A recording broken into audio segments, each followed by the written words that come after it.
You're watching the Kop TV, the voice of football's most famous stand. Salah to settle it in front of the Kop.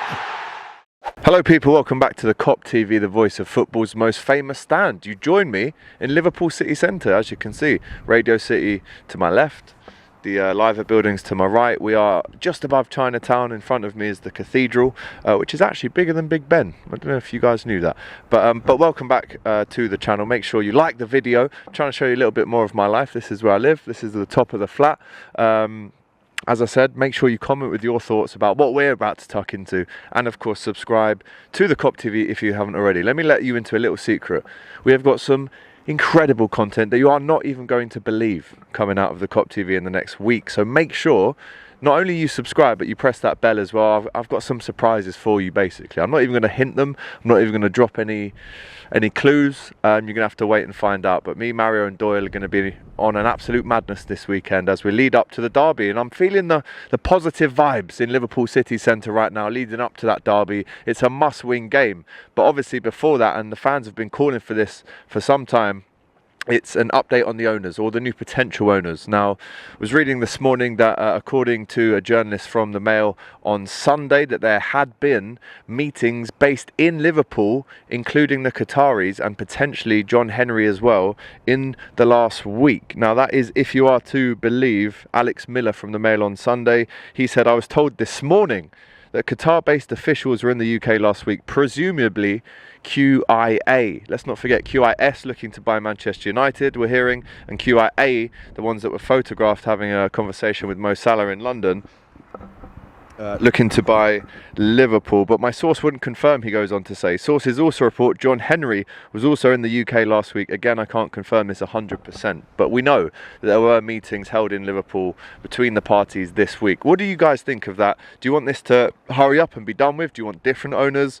This is an open room for you guys to discuss exactly what you want and how it should be played out in the comments below.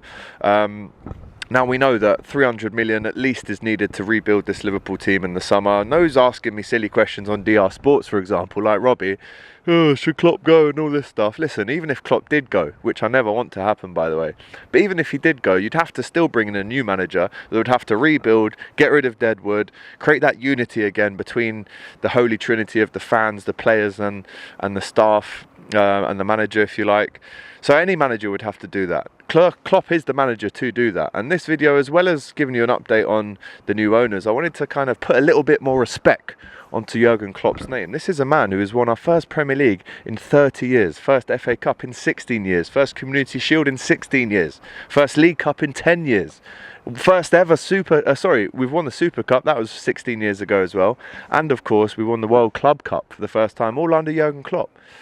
He's also had the best ever start to any Premier League season, 27 wins out of 28 in the 1920 season. This man has also had to compete with alleged cheats, Manchester City, by the way, in this period, and he has got 5 major honours. They've got 10 in the time since they've both joined. Klopp and Pep. That would be a nice manager mixed together, wouldn't it, Pop?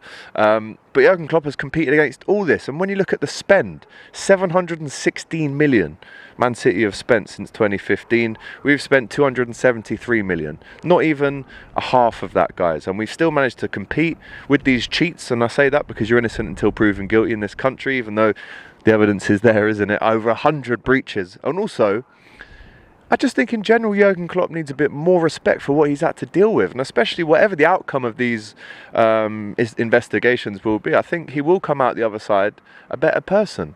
Again, I'm asking you the question, what should Manchester City be punished with? Is it points? Is it relegation? Is it transfer window ban?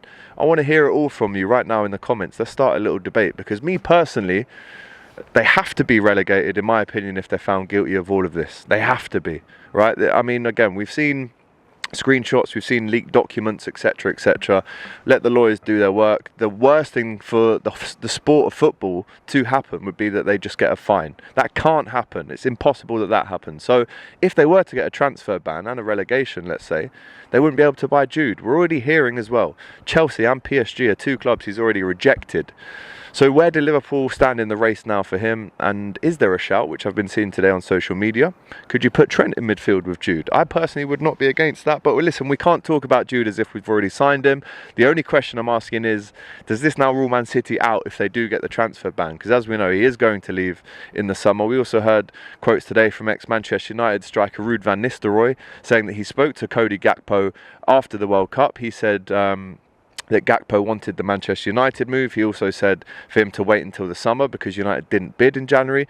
Then Liverpool came because of obviously Virgil van Dijk's influence, and Van Nistelrooy says that maybe he shouldn't have done that. But listen, he's going to be involved in his first derby on Monday night, Cody Gakpo. I think he is waiting to show us, as we're waiting for him to show us what he can really do. But I'm still backing him to the hills, as well as Darwin Núñez. These guys are going to be up for it Monday night. Listen, Everton are no mugs, and we will have a more in-depth Everton preview with an Everton fan in the latter stages of the week. But they're no mugs, especially after bringing Sean Dyche in, right? They're looking to win 2 games in a row. They've just beaten the league leaders Arsenal with that fight, grit, determination. And Sean Dyche has, listen, he's already won at Anfield in the past with Burnley not too long ago. So he's going to be right up for this. We do know he's a Liverpool fan, by the way. Was pictured in Paris during the World Cup. Sorry, Champions League final last year. Sacre bleu. Paris are a mess for hosting that Champions League final anyway. So there's loads going on, right? There's loads going on. And like I said, we've got some incredible content for you to come tomorrow. I don't even want to say where it is because that will give it away. But it's myself and Mario. And as I said, Doyle coming up at the weekend to film loads more content too. And also, don't forget to make sure that you're following the Kop TV on all different social platforms. We've got a very active Discord channel at the minute, right? I'll put the link to it in this description now. But there, the chat never stops. It never stops in there. It's 24/7. You ask me what videos to put up. You can ask me what my thoughts are on a certain topic. We help kind of air your opinions via things that you send in that we can discuss on the show. It's a really tight-knit community. It's a good bunch of people. So make sure you join that Discord link in the description. It's 24/7. The Liverpool chat always continues when we're on there. Nothing is not allowed in there, really. So make sure you're on there. Of course, follow us on Instagram. We're on Twitter, Facebook. Make sure you follow us on TikTok as well. Just approaching 40,000 followers on there. But listen, it's a very active time to be on the Kop TV. As I said, massive surprises that I'm not even going to hint. I should do, but I'm not going to this week, guys. So make sure that you are involved, you're liking the videos, you're commenting, you're subscribing if you haven't already. And just to round off the video, guys, QIA meetings held in Liverpool last week. What do you think about them? What do you want to happen? How much money do we need? Are these the right people? These are all the questions that I'm asking you in the comments right now. And of course, put some more respect on Jurgen Klopp's name. This is a man who has taken Liverpool from absolutely the doldrums, really. 8th place. I know we're in 10th place, before anyone makes a joke about that. Yeah, but he has taken us from doubters to believers, and we have to back him, especially in the derby. Give him a massive sum. He's still got 3 years to go on his contract, but we have to win on Monday night. The fan cams are going to be electric. If you are at Anfield and you do watch the game on Monday night, make sure you come over to the Kop TV after, have a little fan cam with us and discuss what we hopefully think will be a win. Like I said, Everton preview content later on in the week, loads more other stuff that you love. So make sure you're with us on the Kop TV. Take care. All the best. From Liverpool City Centre, see you later, lad. Thanks for watching this video, guys. I hope you enjoyed it. Please, guys, don't forget to like, comment, and subscribe to the Kop TV. The voice of football's most famous stand.